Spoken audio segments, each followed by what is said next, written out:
BSc third year के 5th semester chemistry के दूसरे लेक्चर में आप सभी प्यारे बच्चों का स्वागत करता हूं। मैं हूं आपका भैया ऋषभ सिंह और आप सभी देख रहे हैं आपका अपना यूट्यूब चैनल ऋषि यस क्लासेस। और आज के इस वीडियो में हम बात करने वाले हैं जो हमारा पेपर है बीएससी 5th सेमेस्टर केमिस्ट्री का जो पहला पेपर है जिसका नाम ऑर्गेनिक सिंथेसिस ए है, उसका हम दूसरा लेक्चर लेकर आ चुके हैं। और इसमें हम अपने पहले chapter alkanes and cycloalkanes के बारे में पढ़ने वाले हैं। हमने ऑलरेडी पिछले लेक्चर में यह बात कर लिया है कि हाइड्रोकार्बन्स क्या होते हैं। अगर आप उस लेक्चर के बारे में नहीं देखें, उस लेक्चर को नहीं देखे हैं तो प्लीज आई बटन पर जाकर देख लीजिए या फिर लिंक आप सभी को मैं डिस्क्रिप्शन में प्रोवाइड कर दूंगा। ठीक है, अब चलिए हम बात करते हैं कि एल्केन्स क्या होते हैं। एल्केन्स के हम एग्जांपल्स को देखेंगे, इनके डिफिनीशन को देखेंगे, इनके हम क्लासिफिकेशन पर भी बात करेंगे। तो अगर आप सब इस चैनल पर पहली बार आए होंगे तो जरूर सब्सक्राइब करने के साथ बेल आइकन को ऑल पर सेलेक्ट कर लीजिएगा, क्योंकि ऐसे बहुत सारे लेक्चर्स आप सभी को मिलने शुरू हो चुके हैं। ठीक है, अब चलिए हम बात करते हैं कि एल्केन्स क्या होते हैं। हम ऑलरेडी पिछले लेक्चर में यह बात कर चुके हैं कि हाइड्रोकार्बन्स के अंतर्गत हमने पढ़ा था कि हाइड्रोकार्बन्स का अगर हम क्लासिफिकेशन करते हैं तो उसमें हमारे पास पहला मिलता है एलिफैटिक हाइड्रोकार्बन, दूसरा हमारे पास मिलता है साइक्लिक हाइड्रोकार्बन। ठीक है, और मैंने पिछले लेक्चर में कहा था कि हम एलिफैटिक हाइड्रोकार्बन्स का अब हम उपयोग करेंगे। तो एलिफैटिक हाइड्रोकार्बन्स उन हाइड्रोकार्बन्स को हम कहते थे जिनमें कार्बन और कार्बन एक दूसरे से चेन में बंधे रहते हैं। और वो किस प्रकार से बंधे रहते हैं, वो सिंगल बॉन्ड, डबल बॉन्ड या ट्रिपल बॉन्ड की सहायता से बंधे रहते हैं। ठीक है, इन सभी चीज़ों को हमने डिस्कस किया है।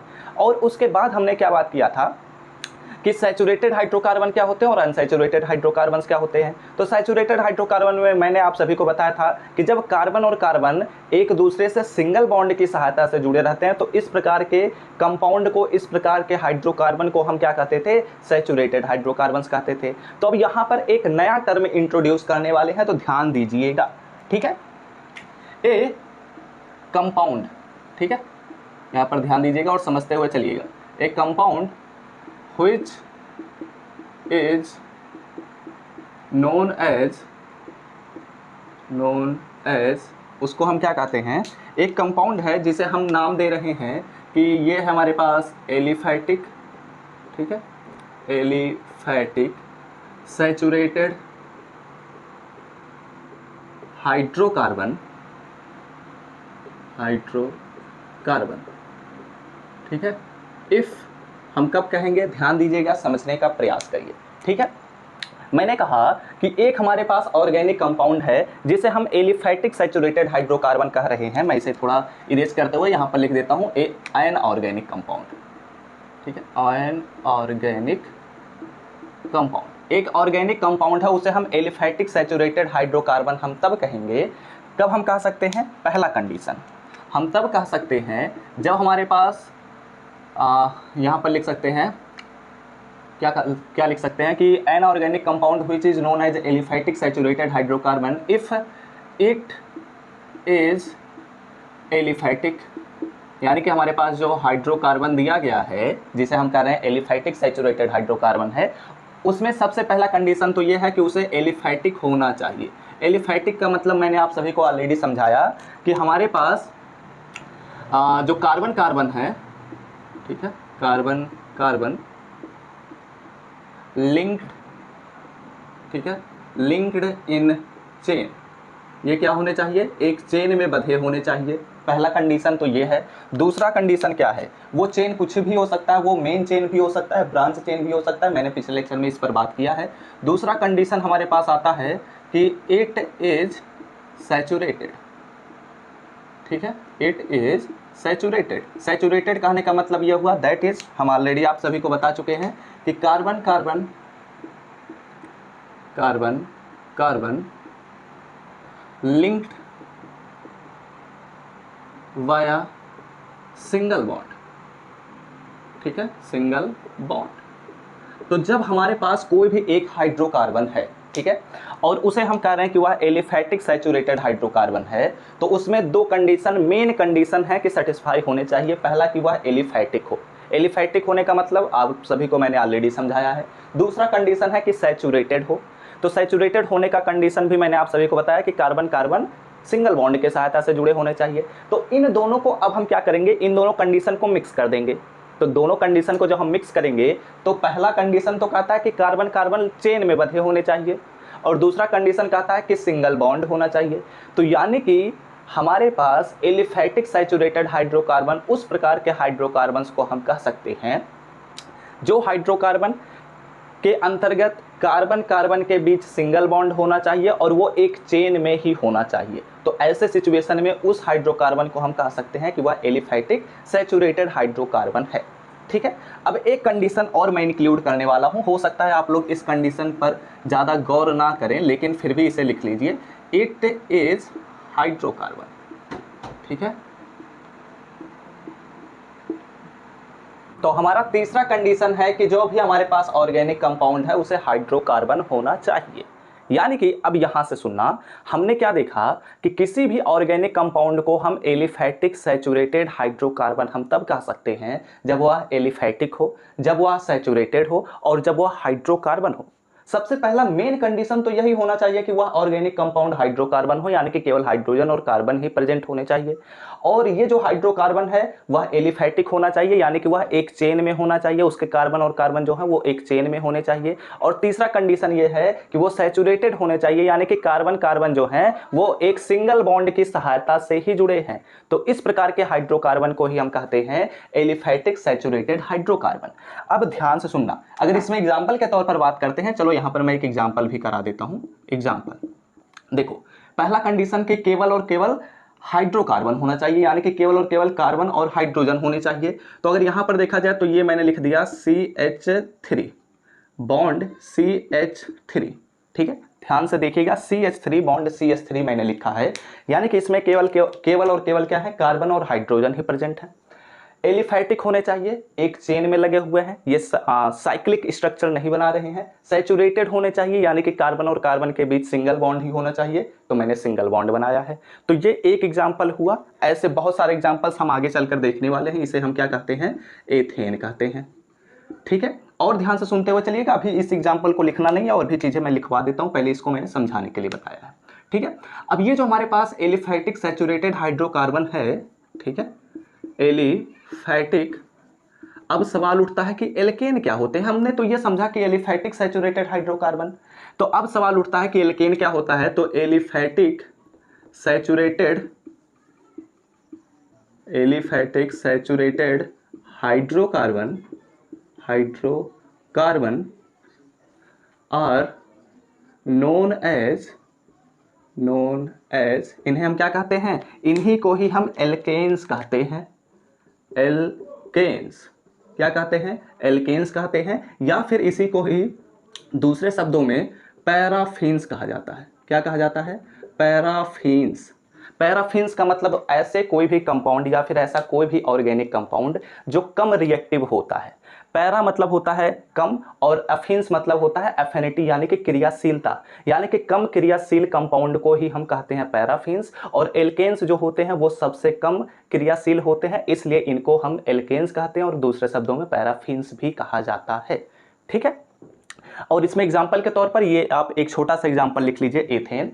और इसमें अगर बात किया जाए तो यहाँ पर और भी बहुत सारी चीजें हैं मेंशन करने के लिए। एक काम करता हूँ, मैं इस एग्जाम्पल को हटा देता हूँ, अभी और भी बहुत सारे एग्जाम्पल्स आगे चलकर मैं बताने वाला हूँ।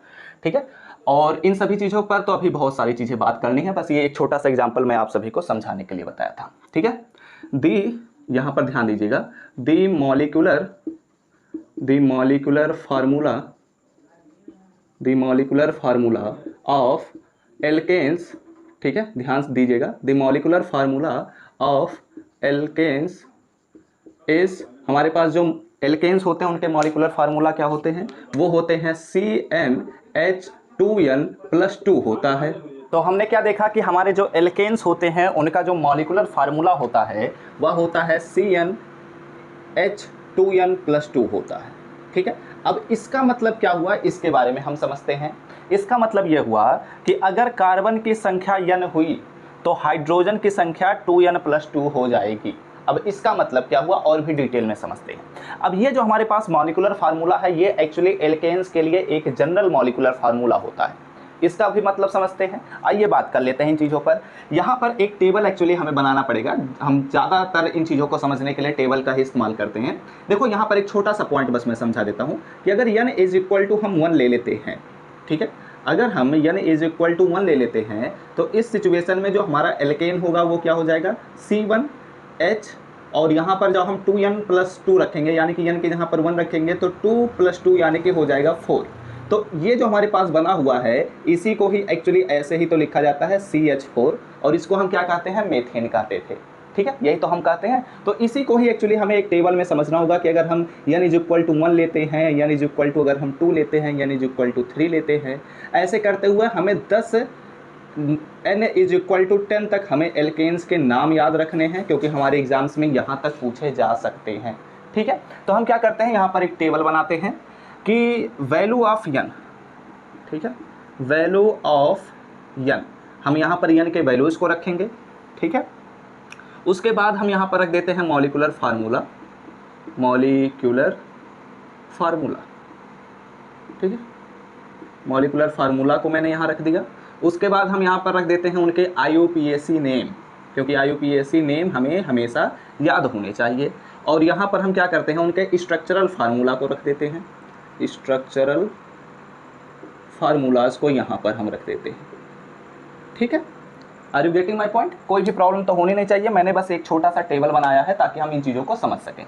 अगर हम n=1 लेते हैं तो इसमें रख दीजिए C1 हो जाएगा, तो यानी कि C हम लिखेंगे, 1 हमारा अंडरस्टूड होता है, यानी कि एक कार्बन तो प्रेजेंट ही है, इसका मतलब यही हुआ। और यहाँ पर जब हम H2n+2 रखेंगे तो n का वैल्यू 1 रखा तो 2 से मल्टीप्लाई हुआ तो 2 हो गया, +2 यानी कि हो जाएगा 4, यहाँ पर CH4 मिलेगा। CH4 का जो IUPAC नेम होता है वो होता है मेथेन। ठीक है, और इनका स्ट्रक्चरल फार्मूला जो होगा वो भी हमारे पास CH4 ही होगा। इसको और भी एक्सपेंड करके भी दिखाया जा सकता है, लेकिन उसकी कोई आवश्यकता नहीं है। ठीक है, उसके बाद हम क्या लेते हैं, उसके बाद हम n=2 ले लेते हैं। तो n=2 जब हम रखेंगे तो यहाँ पर हो जाएगा C2, यानी कि कार्बन के 2 एटम्स आ चुके हैं। हाइड्रोजन के कितने एटम हो जाएंगे, यहाँ पर 2 रखेंगे तो 2 × 2 यानी कि 4 + 2 यानी कि हो जाएगा 6, तो यानी कि H6 हो जाएगा, जिसे हम क्या कहते हैं, एथेन कहते हैं।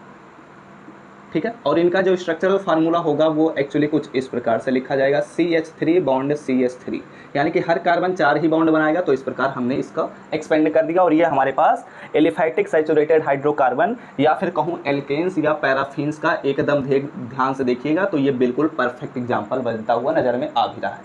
ठीक है, ये भी हमारे पास इसी का एग्जाम्पल है, ये भी ध्यान में रखना।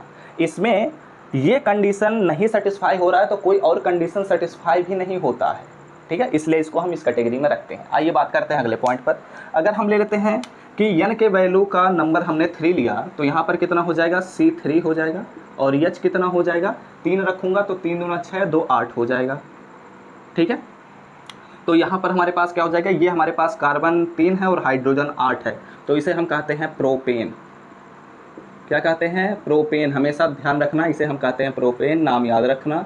ये हमारे पास आ जाएगा CH2 बॉन्ड CH3, ये उसका स्ट्रक्चरल फार्मूला हो गया। ठीक है, आप काउंट भी कर सकते हैं, 3 3 6 2 8, 8 हाइड्रोजन है तो बिल्कुल परफेक्ट है। कार्बनों की संख्या 3 है, बिल्कुल सही है। ठीक है, अब हम क्या लेते हैं, n=, अगर हम 4 ले लेते हैं तो इस सिचुएशन में हमारे पास कार्बन की संख्या 4 हो गई और हाइड्रोजन की संख्या कितनी हो जाएगी, 4 दूना 8, 2 10 हो जाएगा। इसे हम क्या कहते हैं, इसे हम कहते हैं ब्यूटेन। ब्यूटेन, ब्यूटेन का मतलब हमारे पास इसका जो स्ट्रक्चरल फार्मूला हो जाएगा CH3 bond CH2 bond CH2 bond CH3 हो जाएगा। ओके, आइए बात करते हैं अगले पॉइंट पर। अगला पॉइंट हमारे पास हो जाएगा कि अगर हमारे पास n=5 हम ले लेते हैं तो यहाँ पर हो जाएगा कार्बन 5 और हाइड्रोजन कितना हो जाएगा, 5 दूना 10, 2 12 हो जाएगा। ठीक है, तो इसको हम क्या कहते हैं, इसको हम कहते हैं पेंटेन। और इसका अगर स्ट्रक्चरल फार्मूला हम लिखना चाहें तो ऐसे हो जाएगा, CH3 bond CH2 bond CH2 bond CH2 bond CH3। Carbon की संख्या काउंट कर लीजिए, 1 2 3 4 5। ठीक है, अब ये हमने 5 तक लिख लिया है, n=5 तक। अब इसके नीचे लिखूंगा तो शायद स्क्रीन में आए ना, इसलिए अब इसे मैं इरेज करूंगा, उसके बाद हम अगले स्टेप पर बढ़ेंगे। तो आप क्या करिए, पहले इस टेबल को बना लीजिए। ठीक है, उसके बाद हम n के नंबर्स को और आगे बढ़ाएंगे और आगे के मॉलिक्यूलर फार्मूला यानी कि एल्केन्स के बारे में हम देखेंगे। तो आप क्या करिए, इतनी चीज़ों का पहले स्क्रीनशॉट लीजिए, उसके बाद हम अगले स्टेप पर बढ़ते हैं। नीचे के आ नहीं रहे हैं तो मैं थोड़ा सा इधर कर देता हूं ताकि आप सभी को दिखाई दे रहे हैं। अब स्क्रीनशॉट लीजिए फटाफट से, उसके बाद अब आइए चलिए हम अगले एल्केन्स के मॉलिक्यूलर फार्मूलाज पर बात कर लेते हैं। यहाँ पर हमने लिखा था n=5 तक हमने लिखा था, n=6 की तरफ अब हम बढ़ते हैं। ठीक है, तो अगर n=6 हम लेते हैं तो हमारे पास फार्मूला क्या था, मैं यहाँ पर लिख देता हूँ साइड में। हमारे पास फार्मूला था CnH2n+2 था। ठीक है, इसके अकॉर्डिंग ही हम अपने सभी मॉलिकुलर फार्मूला को लिखेंगे। एक्चुअली मैंने उसे जानबूझकर लिख लिया, नहीं तो हम लोग भूल सकते थे। तो यहाँ पर हो जाएगा C6 और H का वैल्यू कितना हो जाएगा, 6 रखेंगे तो 6 दूनी 12 और 2 14 हो जाएगा, यानी कि यहाँ पर हो जाएगा C6H14। ठीक है, अब इसका क्या नाम होगा इस पर अब हमें बात करना है। तो एक मिनट, मैं पहले कॉलम को ड्रॉ कर लूँ। यहाँ पर हमारे पास क्या हो जाएगा, इसका नाम हमारे पास C6 है तो इसे हम कहते हैं हेक्सेन।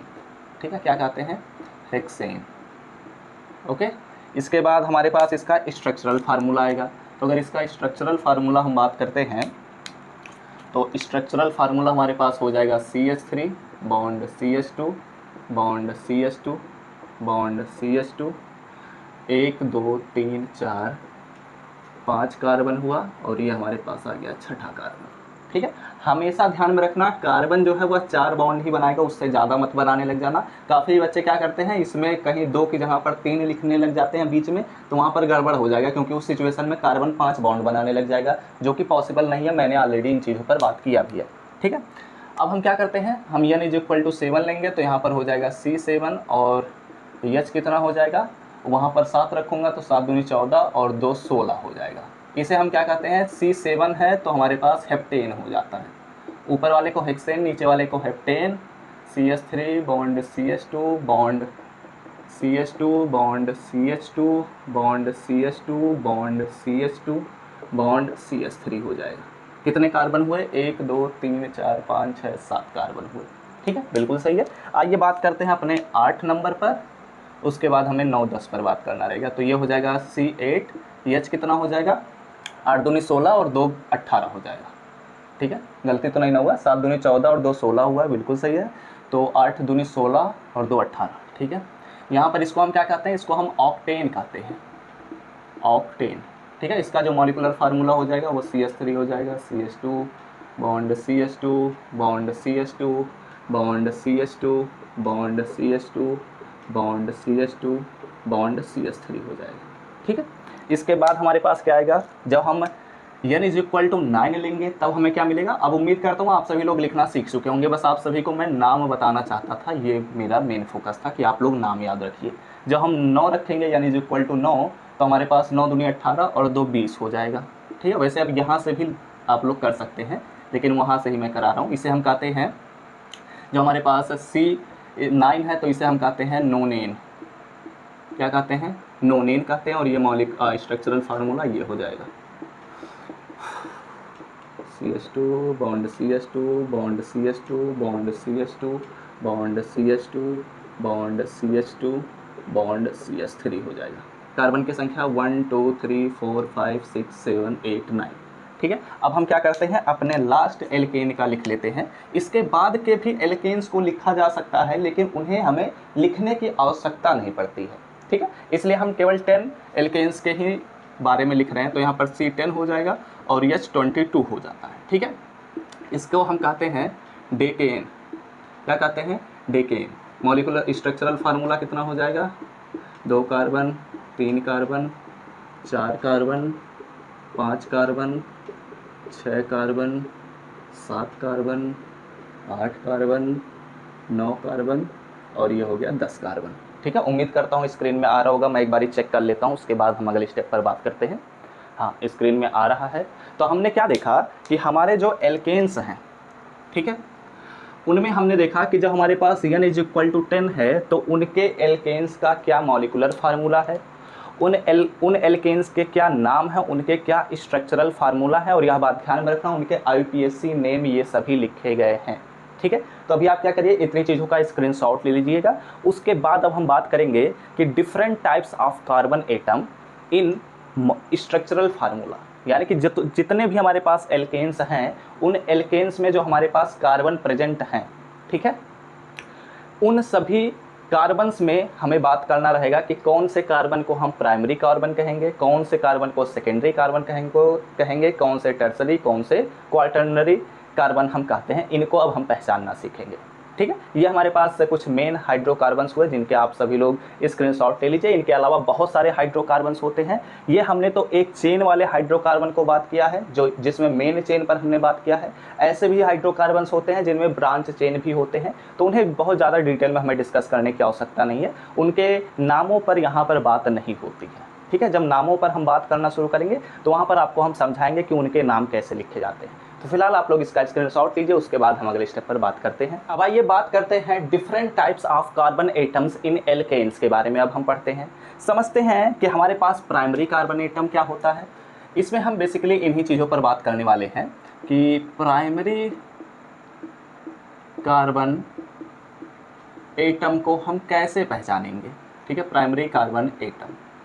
ओके, अब प्राइमरी कार्बन एटम को हम कैसे रिप्रेजेंट करते हैं, 1 के ऊपर हम डिग्री का साइन लगाते हैं, यानी कि 1 के ऊपर हम 0 लिखेंगे और इसे हम प्रोनाउंसिएट करेंगे प्राइमरी कार्बन। ठीक है, क्या पढ़ेंगे, प्राइमरी कार्बन, या फिर कई बार कहा जाता है प्राइमरी कार्बन एटम। वो डिपेंड करता है कि टीचर कौन सा है और आप किस प्रकार के टीचर से पढ़ रहे हैं। ठीक है, तो फिलहाल ये आप लोगों को समझ में आ चुका होगा। अब हम समझते हैं कि प्राइमरी कार्बन एटम को हम बेसिकली पहचानते कैसे हैं। ठीक है, अगर हमारे पास कोई भी एल्केन्स दिया गया है तो ए प्राइमरी कार्बन एटम, ठीक है, ए यहाँ पर ऐसे लिखते हैं। ठीक है, ध्यान दीजिएगा, समझने का प्रयास करिए। प्राइमरी कार्बन एटम ऐसे लिख लीजिए, इसे भी मैं इरेज कर देता हूँ, दूसरा सेंटेंस में बनाता हूँ। ए carbon which is not connected, या फिर linked यहाँ पर लिखिए। ठीक है, which is not linked by any other carbon atom,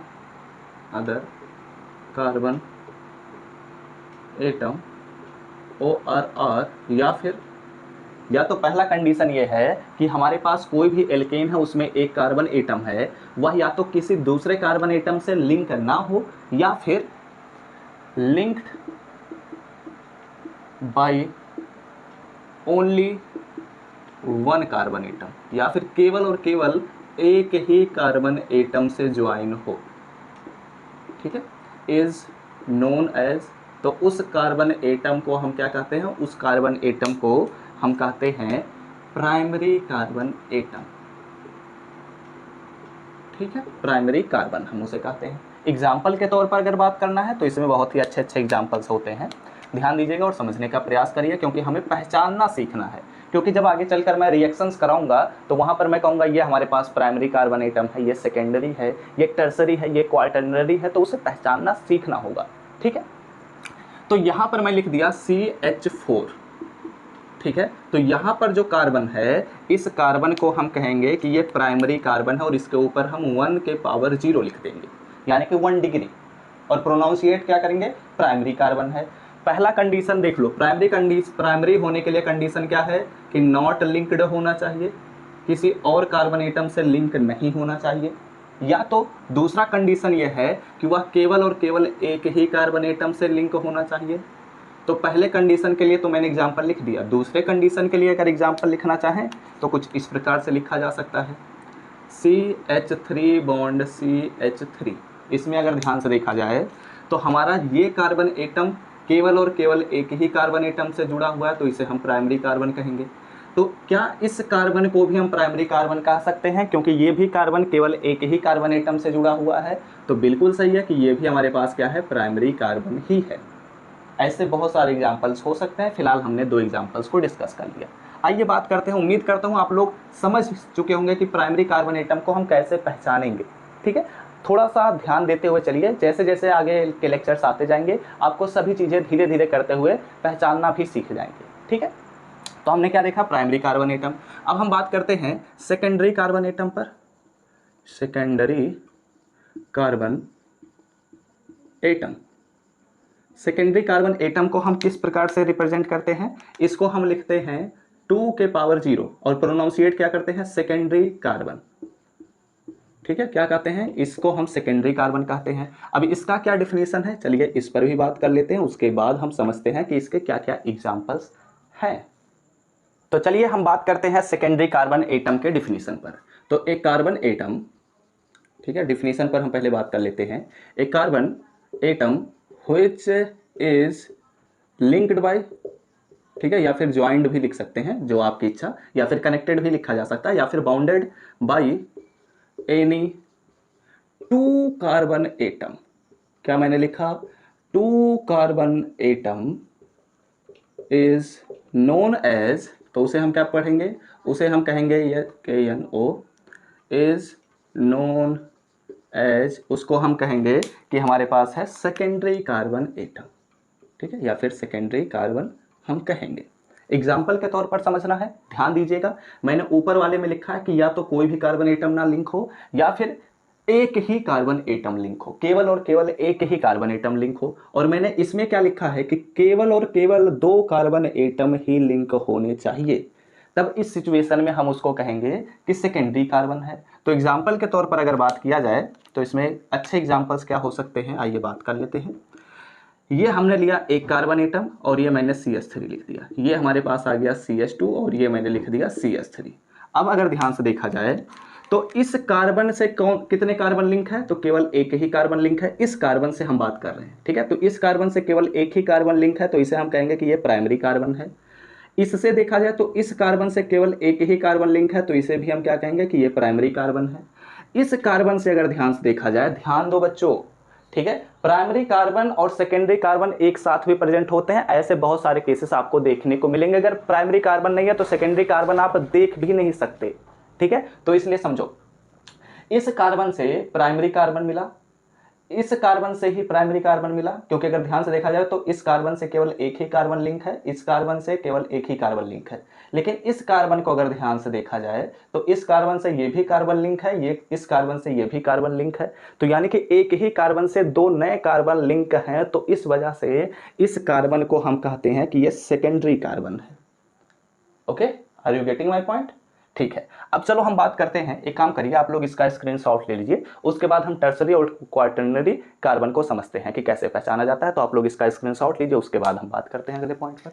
आइए अब हम बात करते हैं कि टर्सरी कार्बन एटम क्या होता है। टर्सरी कार्बन एटम का मैंने ऑलरेडी डिफिनीशन लिख दिया है, क्योंकि आप लोग समझ ही चुके होंगे कि डिफिनीशन कैसे लिखा जाता है और इसे हम कैसे रिप्रेजेंट करते हैं, कुछ इस प्रकार से आप सभी के स्क्रीन पर दिखाई दे रहा होगा। तो टर्सरी कार्बन एटम हम उस कार्बन एटम को कह सकते हैं जिससे 3 अन्य कार्बन एटम जुड़े होने चाहिए, तब इस सिचुएशन में उसे हम क्या कह सकते हैं, टर्सरी कार्बन एटम। आइए एग्जांपल के तौर पर बात कर लेते हैं। सपोज कर लेते हैं ये हमारे पास CH3 हुआ, ये हमारे पास CH हुआ, ये CH3 हुआ, और इस कार्बन से एक और हमारे पास क्या है, CH3 लिंक है।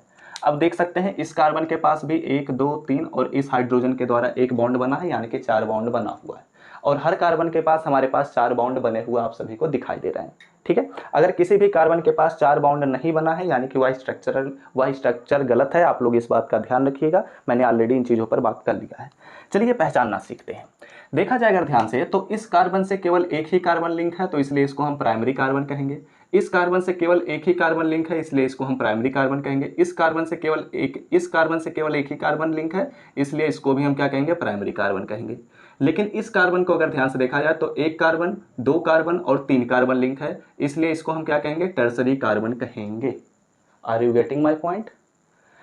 हमेशा ध्यान में रखना, जरूरी नहीं है कि टर्सरी कार्बन एटम प्रेजेंट है तो सेकेंडरी कार्बन एटम प्रेजेंट ना हो सकता है दोनों भी पॉसिबल है, ठीक है, किसी एक ही कंपाउंड के अंतर्गत। ऐसे हम आगे चलते हुए देखेंगे भी। अब आइए बात करते हैं कि क्वाटर्नरी कार्बन एटम क्या होता है, इसको हम किस प्रकार रिप्रेजेंट करते हैं, आप सभी के सामने स्क्रीन पर दिखाई दे रहा होगा। और इसका डिफिनीशन क्या बात बोला जा रहा है कि इसमें एक ऐसा कार्बन एटम होना चाहिए जो नए या अन्य 4 कार्बन एटम से जुड़ा होना चाहिए या लिंक हुआ होना चाहिए, तब उसको हम कहेंगे क्वाटर्नरी कार्बन एटम, ठीक है। आइए चलिए कुछ एग्जांपल्स पर बात कर लेते हैं। जैसे सपोज कर लेते हैं ये हमारे पास एक कार्बन है, इस कार्बन से हमारे पास एक CH3 जुड़ा हुआ है, दूसरा CH3 जुड़ा हुआ है, तीसरा CH3 जुड़ा हुआ है और चौथा CH3 जुड़ा हुआ है। इस कार्बन को ध्यान से देखा जाए तो 4 बॉन्ड बना हुआ है और हर एक कार्बन 4 बॉन्ड को बनाया हुआ है।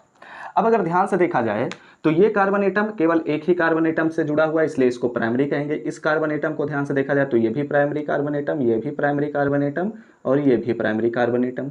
लेकिन इस कार्बन को अगर ध्यान से देखा जाए तो एक कार्बन एटम 2 3 4 कार्बन एटम से जुड़ा हुआ है, इसलिए इसको हम क्या कहेंगे, क्वाटर्नरी कार्बन एटम। और लिखने का तरीका आप सभी के स्क्रीन पर दिखाई दे रहा होगा, ठीक है। उम्मीद करता हूं अब आप लोग समझ गए होंगे कि हम primary carbon atom, secondary carbon atom और टर्सरी कार्बन एटम को कैसे पहचानते हैं, इसका क्या कॉन्सेप्ट है। और इसमें हम एल्केन्स पर भी बात कर लिया कि एल्केन्स क्या होते हैं, उनका क्या मॉलिक्यूलर फार्मूला होता है, क्या एग्जांपल्स होते हैं।